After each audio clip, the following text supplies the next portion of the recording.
Ito po ang ating napakaganda Africa Coconel Air Plus latest version. Mold demo pulled out from Japan, already washed and ready to use. Wala po itong faded, wala po siyang discoloration. Okay? So pakita natin yung details na one by one. Meron siyang kasamang bag. So ito po yung kanyang setup pagka naka-crib. And then pwede rin po siyang drop set. Okay?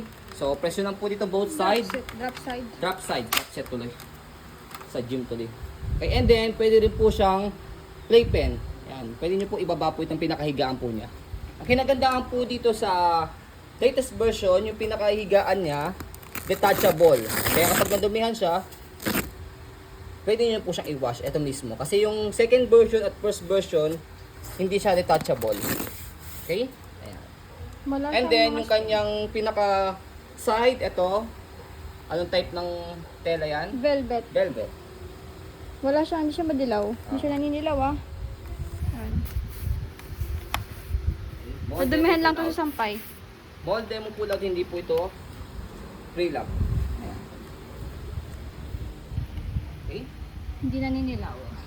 So, may velcro siya rito sa gilid, ayan. Baba. Sobrang safe kay baby. Meron na siya strap dito and then meron pa siyang hook dito. Boom. And then kapag ginawa mo siyang playpen, yan, baba, tanggalin mo na yung pinaka-hook niya sa apat na corner. Tapos baba mo na siya. And then meron pa rin strap sa baba. Yan siya kapag naka-playpen. Very safe si baby kasi hindi siya tutumba. Mabigat po ito si Africa. Saka mataas yan. Oo, saka Ilang kilo mataas to? siya. 14 kilo ata to. Mabigat po ito. Gulong. So meron siyang gulong para madali siyang i-move. Hindi naninilaw yung frame. Ang ganda nito. Yan. Tapos turo ko po sa inyo kung paano po siya i-assemble para hindi kayo malito. Tanggalin muna natin itong pinaka-higaan niya. Pwede rin pala yung higaan lang, basin ito. So kapag ka i-fold po siya, itong kulay pula niya center, angat nyo muna siya.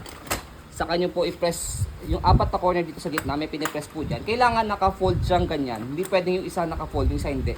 Kailangan parehas, apat. Okay? So kapag i-fold nyo po and then iikot nyo lang po yan dito. Ito, tatanggalin nyo, mayroong plastic po din sa loob, tatanggalin nyo po yan, iikot nyo po dito sa loob. Okay?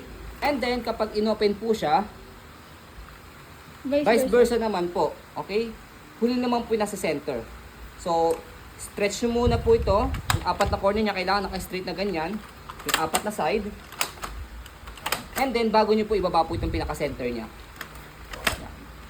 Kasi kapag ka yung isa, hindi siya naka-straight, tapos binaba nyo po ito, hindi nyo po siya ma-straight again to.